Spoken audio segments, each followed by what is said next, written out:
함께 읽으실 하나님의 말씀 베드로전서 2장 1절로부터 5절입니다. 1 Peter chapter 2 verses 1 through 5. 다 같이 한 목소리로 읽겠습니다. 그러므로 모든 악독과 모든 기만과 외식과 시기와 모든 비방하는 말을 버리고 갓난아기들 같이 순전하고 신령한 젖을 사모하라. 이는 그로 말미암아 너희로 구원에 이르도록 자라게 하려 함이라. 너희가 주의 인자하심을 맛보았으면 그리하라. 사람에게는 버린 바가 되었으나 하나님께는 택하심을 입은 보배로운 사안돌이신 예수께 나아가 너희도 사안돌같이 신령한 집으로 세워지고 예수 그리스도로 말미암아 하나님이 기쁘게 받으실 신령한 제사를 드릴 거룩한 제사장이 될지니라. 아멘. 우리 함께 기도하겠습니다. 아버지 하나님, 어머니 주일을 맞아 저희들이 함께 예배하며 또 하나님의 말씀을 묵상하며 하나님의 선하신 음성을 듣게 하시니 감사합니다. 오늘 저희들이 묵상하는 이 말씀과 또 우리의 묵상 가운데 하나님 은혜 주시고 성령의 기름 부음으로 또 저희들 모두를 온전케 채워 주시옵소서. 예수님의 이름으로 기도하옵나이다. 아멘. 이 어머니들이 어떻게 보면은 가정의 기둥이라고 하면은 아버지들이 좀 반발할 수도 있습니다. 근데 어머니들의 모습을 보면은 사실 물론 아버지라고 하는 또 가부장적인 전통 가운데 있는 한 중심의 인물이 있다면 어머니라고 하는 이 그림자는 또 어머니라고 하는 그 모습은 종종 감추어진 채로 더 큰 힘을 내는 듯한 그러한 가정의 존재이기도 합니다. 렘브란트라고 하는 사람이 그린 유명한 그림 탕자의 돌아온 탕자의 그림에 보면은 제가 그림을 좀 띄워드렸으면 더 좋았겠지만 탕자가 돌아와서 아버지 앞에 무릎을 꿇고 등을 뒤로 한 그 모습이 그려지고 있습니다. 늙으신 아버지가 그 두 손을 아들 어깨 위에 이렇게 얹혀놓고 있는데 보니까 한 손은 굉장히 거칠은 남자의 손이고 한 손은 아주 부드러운 여자의 손입니다. 렘브란트라고 하는 사람은 자기의 작품을 통해서 자기 하고 싶은 얘기를 그 작품에 쓰는 그러한 화가입니다. 그런데 그 그림에 아주 검은 아주 어두운 배경 뒤에 보면은 희미한 여자의 얼굴이 그려져 있습니다. 바로 그 돌아온 탕자의 어머니입니다. 성경에는 어머니에 대한 얘기가 나와 있진 않지만 이처럼 그 탕자가 돌아왔을 때에 집을 나갔던 아들이 돌아왔을 때에 그 아버지의 손에 이미 어머니의 손의 모습이 그려져 있었다라고 하는 것이죠. 예술 작가도 어머니의 존재를 가정에 있어서 특별히 자식들이 빗나간 길에서 다시 돌아오는 그 돌아옴의 자리에 어머니의 존재가 얼마나 중요하고 또 그의 그 소중한 것을 그림을 통해서 그렸다라고 하는 것입니다. 이러한 어머니의 존재를 우리들이 왜 교회에서 이야기를 하는가? 어떤 사람들은 하나님을 얘기할 때 하나님 아버지라고 하는 말 대신 하나님 어머니라고 하는 그러한 호칭을 쓰는 사람들도 있습니다. 아버지보다는 어머니가 더 낫다. 또 어떤 사람들은 자신들의 삶의 자리에서 아버지에게 무언가 억압을 당했던 그러한 경험이 있는 사람들, 좋지 않았던 경험을, 그래서 하나님을 나는 아버지라고 부를 수 없다라고 하는 사람들이 있어서 좀 아버지들이 섭섭할 수도 있습니다. 여기 그림을 띄워줬네요. 저 가운데 얼굴 보이십니까? 보일 듯 말 듯 저 가운데 희미한 누군가가 하나 있지 않습니까? 어머니의 모습입니다. 저 손을 보시면은 화면에 왼쪽으로 되어 있는 손은 여성의 손입니다. 오른손은 넓적한 것이 남성의 손이죠. 아무튼 어머니의 존재를 우리가 굉장히 성경적인 그러한 배경 가운데 하나님께서 우리에게 다가오시는 그러한 모습으로 우리가 받아들일 수가 있습니다. 오늘 우리가 읽은 본문 말씀에 보면은 우리들로 하여금 갓난 아이들 같이 순전하고 신령한 젖을 사모하라 이렇게 얘기를 했습니다. 그러면 그 젖을 먹이시는 분은 누구입니까? 우리에게 순전하고 신령한 젖을 먹여주시는 하나님이십니다. 하나님을 이처럼 어머니의 모습으로 비유하는 부분들이 성경에 많이 나와 있다는 것입니다. 그런데 오늘 우리가 읽은 본문 말씀을 쭉 읽어보면은 바로 그 주의 먹이시는 젖 그리고 그 신령한 음식을 통해서 우리로 하여금 무엇을 맛보게 하기 위한 것인가? 그것은 바로 주의 인자하심을 맛본 사람으로 살라라고 하는 것입니다. 주님의 인자하심을 맛보지 못한 사람, 과연 그 인자하심을 또 그 인자를 남들에게 혹은 심지어 자신에게 베풀 수 있는가 하는 질문을 해봅니다. 어떤 마음의 자세가 굉장히 강팍하고 그리고 용서하는 것을 힘들어하고 또 무언가 좀 더 부드러운 삶의 자세로 이웃들을 대하는 일에 종종 실패하거나 힘들어하는 사람들의 삶의 배경을 보면은 그들에게 있어서 어머니의 혹은 아버지의 그 사랑과 인자함을 체험한 경험이 결여되어 있다고 하는 것이 공통적인 통계입니다. 우리들은 우리가 경험한 것을 또한 다른 사람들에게 경험할 수 있도록 내어줄 수밖에 없는 우리 인간의 경험에 의해서 우리는 굉장히 유한한 존재라고 볼 수가 있습니다. 어머니를 우리가 정말 인자함의 근원으로 내가 그 어머니의 젖을 먹었기 때문에 그 어머니의 주신 인자함을 내가 또 나의 삶에서 한번 펼쳐가며 살 수 있다는 것은 얼마나 큰 복인지 모릅니다. 그러나 우리는 사람들이기에 우리들이 경험한 어머니나 아버지에 대한 경험이 각각 다 다를 수밖에 없기에 오늘 하나님께서는 말씀을 통해서 혹 우리가 어머니의 인자하심을 또는 아버지의 인자하심, 그 인자하심을 맛보지 못한 사람들이라면은 또 다른 중요한 채널을 통해서 그 인자함을 맛본 사람으로 살 수 있다고 이야기를 하면서 그 인자함의 그 초점을 예수 그리스도의 삶을 통해서 우리에게 이야기하고 있다고 하는 것입니다. 우리는 갓난아기가 되어야 된다고 하는 오늘 하나님 말씀에 큰 도전을 여기에 받고 있습니다. 다 컸는데 이젠 다 늙어서 하나님 나라 갈 날을 기다리는 우리한테 무슨 갓난아기가 되라고 하느냐. 여러분, 갓난아기의 특징이 무엇입니까? 갓난아기는 사실 제 목도 제대로 가누지 못하는 것이 갓난아기입니다. 또 갓난아기의 특징은 무엇입니까? 늘 배가 고파요. 먹여줘야지만 됩니다.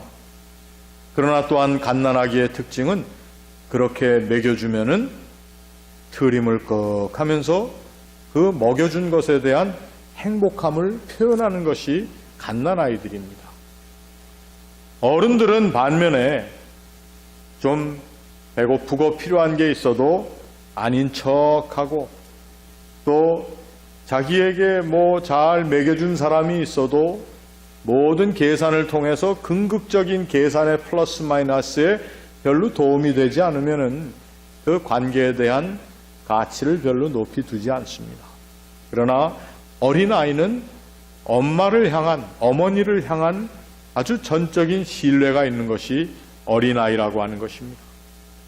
그래서 오늘 베드로서의 우리 사도 베드로는 우리가 하나님과의 관계를 가질 때에 정말 갓난아기와 같은, 갓난아기가 어머니를 향한 자세를 가질 때만, 그리고 그 갓난아이의 마음으로 어머니에게 나아가듯이 하나님 앞에 나아갈 때에 하나님께서 베풀어 주시는 그 순전하고 신령한 젖을 먹을 수가 있고, 그 젖을 먹은 사람들만이 그 인자하심을 맛본 대로 다른 사람들에게 베풀 수 있다라고 하는 것입니다. 오늘 우리들의 교회의 모습을 한번 잘 살펴볼 수 있기를 바랍니다. 우리 교회에는 참 종종 정겨움이 넘쳐나는 모습을 보게 됩니다. 제가 그저 여러분들에게 시비 걸라고 말씀드린 게 아닙니다. 예배 시간 전에 이렇게 웅성웅성 한다고 제가 뭐라고 그랬죠? 얼마나 반가우면은 예배 시간 시작한 줄도 모르고 막 대화를 나누고 있었던 얘기 다 하고 싶고 그러겠습니까? 여러분, 교회에 이러한 정겨움이 있다고 하는 것은 좋은 것입니다. 그런데 그 정겨움이라고 하는 것이 또한 믿음 안에서 길러져 나가야 된다는 것입니다. 그저 사람 보는 게 즐거워서만 교회에 나오는 것이 아니라 그 정겨운 모습 안에서 우리 가운데 역사하시는 진실하신 하나님의 모습도 우리가 함께 발견할 수 있어야 한다는 것입니다. 그래서 오늘 사도 베드로가 좀 재미있는 말을 하나 하는데, 그것이 무엇인가 하면 인자하심을 맛본 사람들이 이루어 나가는 공동체가 바로 교회가 되어야 된다. 그러면서 그 인자하심을 맛본 사람 하나하나를 누구를 닮아가는 사람들이라고 표현을 했는가 하면은 살아있는 돌, 또 우리에게는 정말 보배로운 하나님께서 택한 모퉁이 돌과 같은 예수님의 모습을 닮아갈 수 있어야 된다. 이 돌이 도대체 어떠한 돌인데 우리가 닮아가야 되는가? 성경에는 돌이라고 하는 단어를 사실 두 가지로 쓰고 있습니다. 신약 성경에서. 그래서 오늘 이 본문에 나온 돌이라고 하는 단어는 리소스라고 하는 남성형 명사를 쓰는데, 이것은 그냥 돌멩이입니다. 돌. 그런데 성경에서 자꾸 혼돈해서 쓰는 것 중에 하나는 돌 할 때는 페트라라고 하는 그러한 단어를 쓰는 게 이제 돌입니다. 예수께서 마태복음 16장에 나오는 대로 내가 너의 이 신앙 고백, 반석이라 불리우는 너를 통해서 이루어진 신앙 고백 위에 내 교회를 세우겠다 하셨을 때 그 신앙 고백을 한 베드로를 베드로라 이름하셨는데, 바로 페트라라고 하는 여성 명사를 페트로스라고 하는 남성 명사로 바꾸어서 주님이 이름을 붙여주셨다라고 하는 것입니다. 그런데 그 이름을 받은 베드로라고 하는 사람이 오늘 이 베드로 전 후서를 쓰는 가운데 그 페트로스 또는 페트라라고 하는 이름을 쓰지 않고, 그 단어를 쓰지 않고 리소스라고 하는 그러한 단어를 쓰고 있어요. 저는 참 이 말씀을 이렇게 읽으면서 굉장히 궁금했습니다. 왜 베드로는 그 페트라라고 하는 반석, 또 성경에서 많이 쓰이는 이 단어를 쓰지 않고 구태여 돌이라고 하는 작은, 좀 더 어떤 건축에 쓰이는 용도 정도로만 생각하는 그러한 단어를 썼을까? 원래 이 베드로라고 하는 사람은 사실 그가 순교하는 그 순간까지 마음 가운데 늘 지니고 있었던 것이 있습니다. 그것은 무언가 하면은 바로 자신이 주님을 잘 따르겠다. 다른 사람들은 다 주님을 버릴지라도 나는 주님을 버리지 않겠습니다 라고 얘기해 놓고선 금방 주님을 3번이나 모른다고 부인했던 자신의 연약한 모습에 대한 스티그마를 가지고 있었던 사람이 바로 베드로입니다. 그래서 베드로는 사실 자기의 이름에 걸맞는 삶을 살았다라고 당당하게 얘기하기가 힘든 사람 중에 하나입니다. 어쩌면은 그것이 더 좋을지도 모르겠습니다. 우리 믿는 사람들이 우리가 그리스도인이다, 그리스도라고 하는 이름을 지니고 산다고 하면서 내가 정말 그리스도의 이름을 지닐 만한 존재인가라고 하는 자기 자신을 향한 물음을 물으면서 산다고 하는 것은 오히려 더 건강한 그리스도인의 모습이 될 수가 있습니다. 그래서 베드로는 이 산돌이라고 하는 이 개념을 자신만의 독창적인 개념으로 쓴 것이 아니라 이미 고린도전서 10장 4절에 바울이라고 하는 사람이 쓴 그러한 개념이기도 합니다. 이스라엘 사람들의 출애굽과 광야 생활 40년에 대해서 이야기를 하면서 바울은 이 신령한 돌, 산돌이라고 하는 신령한 돌이 바로 돌이라는 표현 대신 반석이라고 하는 표현을 쓰면서 신령한 반석이 이스라엘 백성들의 광야 생활 가운데 내내 따라다니면서 물을 공급해 주었다, 이렇게 얘기를 하고 있습니다. 결국 우리가 예수 그리스도를 신령한 반석, 살아있는 돌, 또 보배로운 산돌, 이러한 표현으로 쓸 때에 그 표현은 무엇입니까? 그분은 바로 우리의 삶에 보이지 않는 자리에서 늘 우리를 따라다니며 우리에게 끊임없이 그 인자하심을 내어주고 베풀어 주시는 분이라고 하는 것입니다. 그런데 우리는 바로 그 그리스도라고 하는 산돌, 신령한 반석, 영적인 그분의 임재 가운데 우리가 얻어마신 그 모든 인자함을 우리가 제대로 베풀며 나누며 살고 있는가 하는 것입니다. 어머니를 생각하며 어머니 주일에 우리가 함께 예배할 때에 우리는 그래서 쉽게 우리의 살을 만져주셨고 우리를 떠먹여 주셨고 우리에게 젖을 물려주셨던 그 어머니에 대한 우리의 이해와 그 감정을 생각하면서 우리에게 다가오시는 주님, 또 우리의 삶의 모든 자리에 모든 순간에 그리고 우리의 모든 사고 가운데 우리를 챙겨주셨던 주님을 다시 한번 함께 생각할 수 있다라고 하는 것입니다. 사도 베드로는 소아시아 지역에 흩어져 살며 그들의 삶의 자리에 있었던 너무나 큰 그러한 핍박과 또 그리스도교 신앙에 대한 어떠한 실망으로 인해서 어떤 사람들은 배교의 자리까지 갈 수 있었던 그들의 위태로운 상황 가운데 오늘 이러한 어머니와 같은 하나님으로부터 우리가 먹이심을 얻었고 먹이심을 받고 있다라고 하는 바로 그 증거가 되신 우리의 산돌 되시는 예수 그리스도, 그리고 신령한 반석이 되시어서 우리의 삶에 풍성하게 우리의 기갈을 채워주시는 그 주님의 마음을 닮은 사람들, 그 주님의 마음을 체험한 사람들, 그 신령한 주의 젖을 먹었던 인자하심을 맛본 사람이 되어서 주님의 교회를 지어나가라라고 하는 그러한 교훈의 말씀을 주고 있습니다.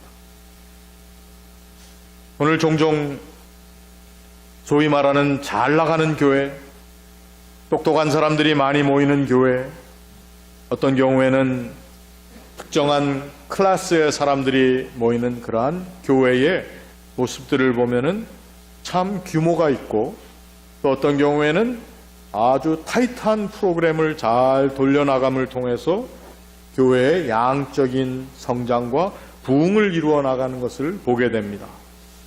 어떤 때는 부러울 때도 많이 있죠. 그런데 오늘 우리 시카고 북쪽 서버브 윌링이라고 하는 이 자리에 하나님께서 우리에게 마련해 주신 이 에버그린 장로교회라고 하는 우리 이 교회가 과연 어떻게 지어져야 할 것인가? 그 교회의 지어짐이라고 하는 것은 우리가 사는 이 순간, 오늘날의 교회만을 얘기하는 것이 아니라 우리가 이 자리를 떠난 후에도 주님의 몸된 교회가 어떻게 바른 모습으로 지어져 나가야 할 것인가에 대한 우리의 철저한 관심과 고민이 여기에 있어야 된다고 하는 것입니다. 그저 와서 내가 사는 동안 예배하고 그저 교제하고 배우고 이렇게 끝나는 자리가 아니라 이 자리야말로 정말 신령한 집으로 세워지고 또 이 자리에 나와서 예배하는 우리들이 하나님과의 진실한 교감을 가지며 하나님을 섬기며 하나님 앞에 우리의 삶을 드리며 내 삶의 모든 무거운 죄의 문제들을 가지고 나와서 주님 앞에 바쳐드리는, 그래서 내가 한 사람 한 사람 제사장 된 사명을 잘 감당할 수 있는가, 잘 감당하는 교회인가, 그러한 교회로 우리의 교회가 지속될 것인가에 대한 진실한 관심과 고민과 기도의 제목이 여기 있어야 합니다. 여러분, 이렇게 우리가 주의 교회를 지어 나간다는 것에 우리의 리소스, 우리를 그렇게 할 수 있도록 만들어주는 것이 무엇인가? 바로 오늘 본문은 우리가 주님의 인자하심을 맛볼 수 있어야 한다라고 하는 것입니다. 주의 인자하심을 맛본 사람들, 난 아직 맛을 못 봐서 그 인자하심을 좀 뽑아내질 못하겠습니다. 뭐 혹시 그런 분들이 계신지 모르겠어요. 근데 제가 여기 앉아 계신 분들 한 분 한 분을 잘 살펴보면은 꼭 제가 목사로서가 아니라 우리 모두에게, 아니 남의 모습 볼 것 없이 제가 제 모습을 살펴볼 때 저는 제 인생 전체를 통해서 하나님의 인자하심을 철저하게 맛보았습니다. 그리고 그 인자하심에 증거한다라고 하는 저인데도 가끔 저는 그 주님의 인자하신 모습을 떠나서 사는 제 모습을, 또 떠나서 말하고 대화하는 사람들을 대하는 제 모습을 볼 때가 있다는 것입니다. 여러분, 인자하심을 맛보았어도 그 맛본 만큼 우리가 제대로 살지 못하는 것은 너와 나의, 저와 여러분의 공통적인 문제일 수밖에 없습니다. 그러나 문제는 그 주의 인자하심이 한 번 맛본 것으로 끝나는 것이 아니라 사도 바울이 얘기한 것처럼 이스라엘 백성들의 광야 생활 40년, 그들이 죄악 가운데 자기들의 욕심을 추구하며 그러나 소망이라고, 그 가나안 땅이라고 하는 소망을 가지고 사는 자리에서조차도 그 인자하심을 맛보았다는 사실을 상실하며 오히려 애굽 땅에 있을 때에 그때가 좋았다라고 생각하는, 지금 주님의 임재하심을 통해 우리가 맛보고 있는 인자하심을 상실한 그 자리에서도 그 신령한 반석이 그들의 뒤를 따라다녔다라고 사도 바울이 이야기하지 않습니까? 오늘 우리의 삶에 어려움이 있습니까? 하나님의 인자하심을 내가 체험하지 못하는 것 같은 답답함이 있습니까? 내 마음 가운데 무거운 시험이 있어서, 또 내 마음 가운데 어떠한 증오나 내가 가지고 있기 싫은 그러한 악한 마음이 있을 때에, 그러면 그 자리에는 주의 신령한 반석이 우리를 따르지 않기 때문에 그렇습니까? 아닙니다. 바로 그 자리에, 우리의 가장 연약한 자리에, 우리의 가장 기갈한 자리에 우리가 정말 우리 자신의 모습을 향한 실망을 가지고 있는 그 자리에서도 신령한 반석 주님께서는 우리로 하여금 이제 내가 곧 지금 이 자리에서 그 인자하심을 맛볼 수 있는 존재라고 하는 우리의 정체성을 알려주시면서 우리에게 다가오고 계신다는 것입니다. 바로 이 주님을 우리가 함께 만나며 증거하는 자리가 바로 우리가 예배하는 이 자리, 또 예배 후에 주의 존귀하신 이름을 등에 업고 나아가는 우리의 인생이라고 하는 것입니다. 우리가 주님 앞에 이러한 모습을 가진 사람들로 모일 때에 주님의 교회가 세워진다라고 하는 것입니다. 우리는 부활의 공동체라고 하는 참 놀라우면서도 또 우리들이 우리 일생을 통해서 그 의미를 해석하고 알아나가야 하는 그러한 공동체, 교회로 모였습니다. 부활의 공동체란 무엇입니까? 죽었던 것이 살아난 것입니다. 좌절과 절망 가운데 어두움에 갇혔던 것이 빛으로 다시 태어난 자리가 바로 부활의 공동체입니다. 우리가 주의 인자하심을 맛보았는데도 그 인자하심을 방출하지 못하고 살았던 삶의 자리가 다시 한번 회복되는 자리가 부활의 공동체 자리입니다. 이기심과 오늘 본문에 나와 있는 악독과 기만과 외식과 시기와 모든 비방하는 말은 무엇입니까? 이 세상에서 되어지고 있는, 그리고 종종 이 세상에 의해서 우리의 심령도 물들어지고 있는, 우리가 적극적으로 배격하지만 우리의 배격하는 손가락 사이에 흘러들어오는 그러한 악독과 기만과 외식과 시기와 모든 비방하는 말들, 대놓고 외식을 하고 시기하고 비방하는 것이 아니라 알게 모르게 스며들어오고 있는 이 세상의 국물들을 우리들이 한번 철저하게 발본색원할 수 있어야 되는 것이 바로 우리 믿는 사람들의 모습입니다. 성경에 나오는 악독이라고 하는 표현은 악한 행실을 가지고 남을 못되게 하는 것만이 악독이 아니라, 악독이라고 하는 말의 원래 근원은 사실 쓴뿌리입니다. 기만과 외식과 시기라고 하는 큰 의미, 이 모든 것들을 다시 한번 한 단어로 우리가 묶어본다면, 하나님께서 우리에게 주신 본래 하나님이 기뻐하시는 모습에 대한 상실됨이 바로 이 기만과 외식과 시기. 모든 비방이라고 하는 말은 무엇입니까? 하나님께서 기뻐하시는 하나님의 거룩한 말을 우리의 입술에서 상실하는 모습. 우리의 쓴뿌리와 우리의 모든 하나님의 기뻐하시는 모습을 상실했던 우리의 모습들이 다시 한번 회복되는 자리가 부활의 공동체의 자리입니다.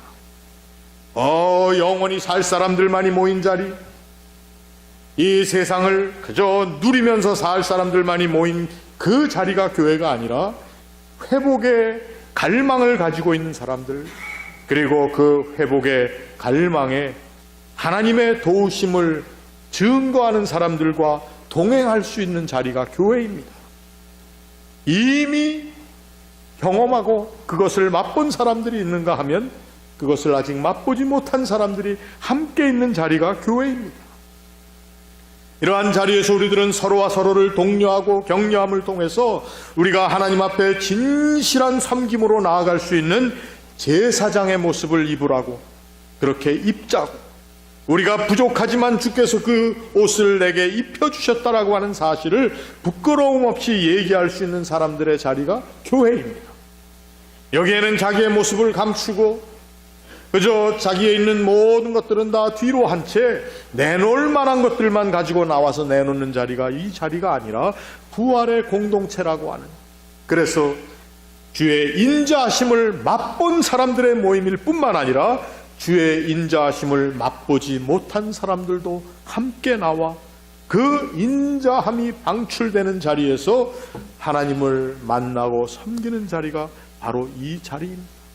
그리고 이 자리에는 신령한 안석이신, 기갈한 영혼에게 물을 내어주시는 주님의 뒤따름이 있고, 그리고 정말 순전한 마음으로 자신의 것을 아끼지 않고 내어주신 주님의 그 신령한 그리고 순수한 모습이 우리들 가운데 있다고 하는 것입니다.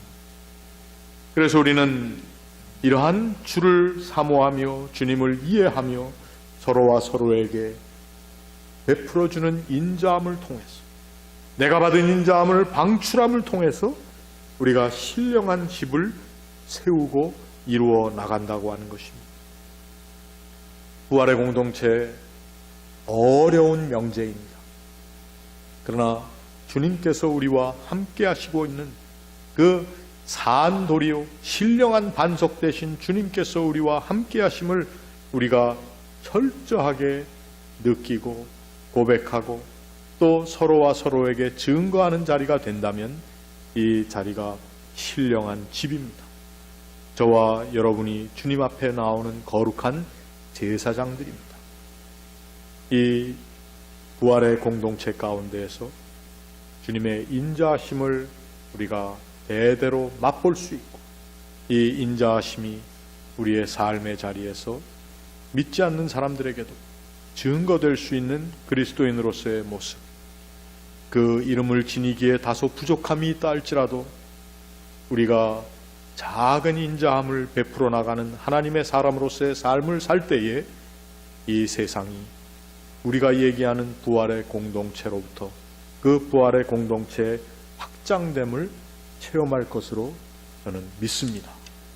우리 한 사람 한 사람이 부활의 공동체에 일원된 귀한 책임뿐만 아니라 그 감격을 이 부활절에 지속적으로 누리고 우리의 남은 삶에 계속 누려나갈 수 있는 저와 여러분 되시길 주의 이름으로 축원합니다. 우리 같이 기도하겠습니다.